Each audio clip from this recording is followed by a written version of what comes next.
Local solutions. One challenge, two regions, many solutions. Welcome to Local Solutions, a podcast of the European Committee of the Regions. Today, we will talk about international mobility. Europe is home to the most Asian universities in the world, as well as to some of the most advanced R&D centers. But such institutions cannot thrive without exchanging ideas, practices, and resources with the outside. Today, the international mobility of researchers and highly educated employees is crucial to both academic and industrial research. And this is why more and more European regions are trying to attract talents from abroad into their research facilities. In this episode, we will discover how the Belgian region of Wallonia and the Finnish city of Tampere are doing it. Wallonia has succeeded 3 times in getting funds from the Marie Skłodowska-Curie Actions for its Beware program, Become a Wallonian Researcher.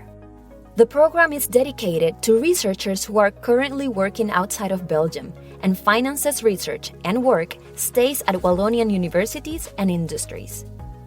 Pierre Demoitie works at the Public Service of Wallonia in the Department of Research and Technology Development. He is in charge of the Beware project. We reach out to him to learn more about it. Beware is an incoming mobility project for researchers. It is co-funded by the European Commission and Wallonia within the Marie Curie Actions. The program has now reached its 3rd edition. The 2 first editions, from 2014 to 2019, allowed for the employment of 85 researchers coming from all over the world. The objective was to strengthen the scientific potential of our universities for the first program, and of the industry for the second one.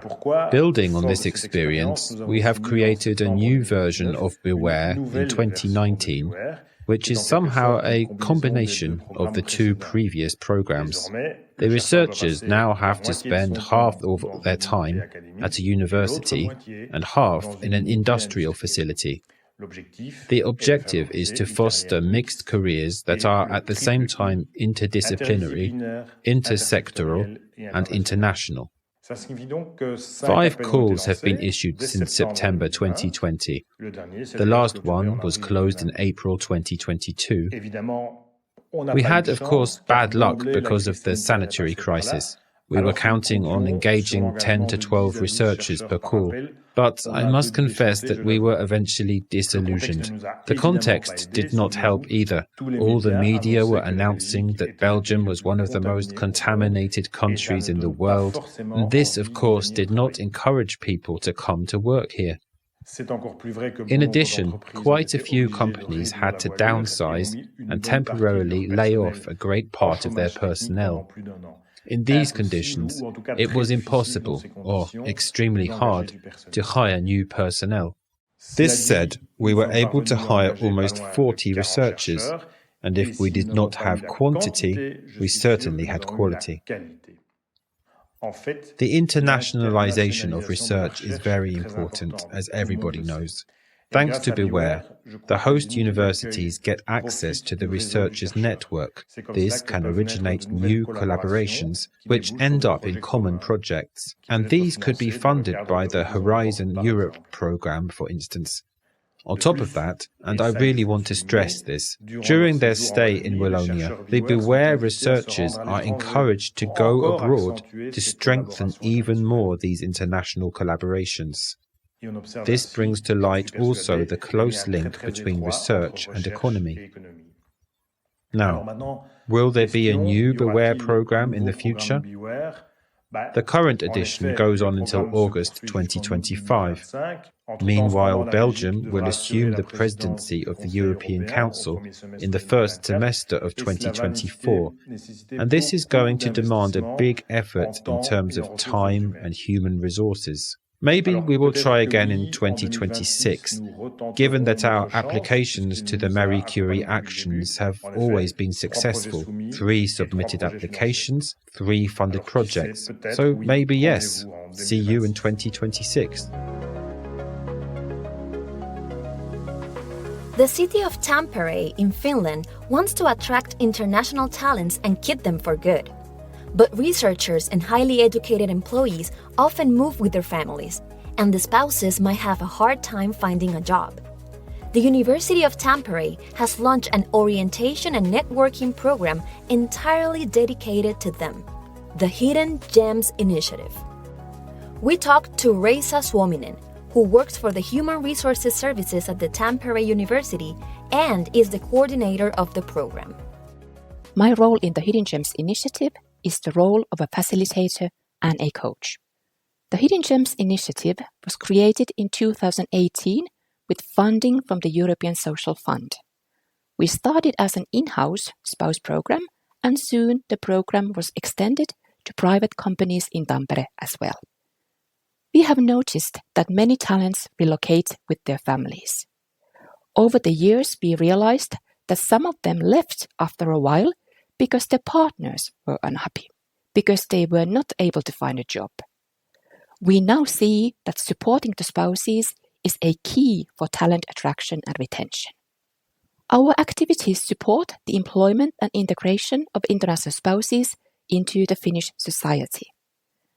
We organize activities related to networking, mentoring, and professional development.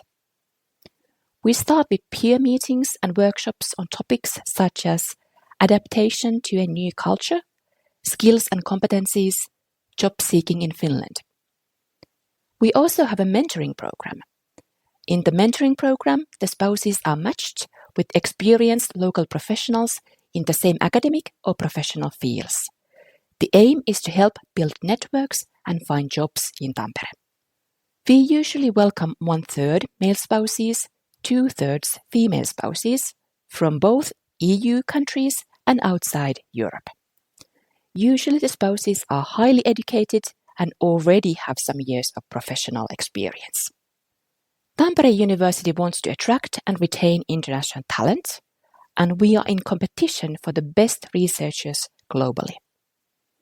Also, Finland is a country with aging population, and Tampere is a growing city centre. It is important for this region to attract and retain highly educated international talents from abroad. They are an asset to local businesses and industry and bring fresh perspectives. One of the challenges we face in the Hidden Gems mentoring program is finding the dedicated and committed mentors. Many mentor candidates are quite busy, so finding suitable and available mentors and matching the mentoring pairs takes a long time. Another challenge is the resources. Both mentors and mentees, they need support in creating a good mentoring relationship. Therefore, you need to have the resources to offer support and guidance throughout the mentoring process. So far, the results and the feedback have been very positive. Hidden Gems has been indicated as a deciding factor by researchers who have accepted a job offer at Tampere University. Another indicator of success is that recently there have been other spouse programs created in Finland, in the capital region, and also in other big cities. We cooperate and exchange experiences and share best practices between Tampere and the new programs. So much for Wallonia and Tampere. But what is Europe at large doing to promote international mobility? We asked Mr. Emil Boc, who has been a member of the Committee of the Regions since 2019 and is also a member of the Commission for Social Policy, Education, Employment, Research and Culture. Mr. Boc, in your opinion, how important is the international mobility of researchers and highly educated employees for the EU? You know, freedom of movement, it's a religion in the European Union. And in the same time, freedom of movement of researchers, engineers, and so on, It's a part of freedom of movement and should be not discussed, just applied. And we should look on the very positive side of that, sharing experiences, good practices, having access to the newest technology or the newest information. I think it's one of the strongest assets of our European Union and should be encouraged and should be done as much as possible. What is the EU doing to promote this exchange of talents, both among the European countries and with the rest of the world? I will give the example of Erasmus+. So Erasmus+ would be one of them. The other one, it's the European Alliance of the Universities. It's one of the strongest projects. We have 41 in this moment, will be 60 by 2024 European Alliance of the Universities. And I think this is a framework where we can work together, professors, researchers, and to achieve our aim as a university, delivery, also service to society, but also research and development. Because in the end, it's about future jobs and to solve the challenges of the present situation, energy crisis, Green Deal, to change from fuel to renewable energies. So that I encourage so much, this research activity, exchange of students, exchange of researchers, exchange of university professors, collaboration between different university centers and research centers in Europe, because they provide us the solution in order to implement it. If there are so many researchers on the move, it's also because some of them do not find opportunities in their own country. Mr. Boc, you were also a rapporteur on brain drain in the EU, addressing the challenge at all levels. How can the EU find a healthy balance between international mobility and brain drain? And what is the role of the Committee of the Regions in this? My answer again is very simple, because I do consider brain drain as an important issue of the European Union and have to be tackled. Otherwise, the entire project could be at risk in one moment if we do not recognize that the brain drain do exist. But the brain drain is not the end of the world. So there is no way to stop brain drain, but you can reverse brain drain and transform brain drain to brain gain to brain circulation. That's the only way to deal it, respecting the freedom of movement, but at the same time to create the brain circulation, and after that you have the positive results. I did in my opinion the example of Ireland. Ireland had the same problem 30 years after the entrance in the European Union. They had a huge brain drain, but they succeed with very concrete policies based on quality of life. The base being education, good salary, and support of local economy. You can reverse brain drain to brain gain to brain circulation, and now Ireland is attracting talents from all over Europe. So I emphasize as a member of the European Committee of the Region how important it's for us as mayors of local and regional leaders to promote education, because in the end, education is the key to get out of poverty or to get a better job in life, and at the same time to provide quality of life at a local level. Thank you, Mr. Boc.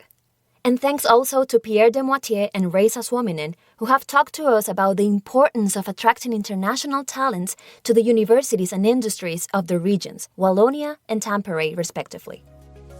You have been listening to Local Solutions, a podcast produced by the European Committee of the Regions, in which we look at one challenge and how it is faced in 2 European regions. Keep following us for more solutions.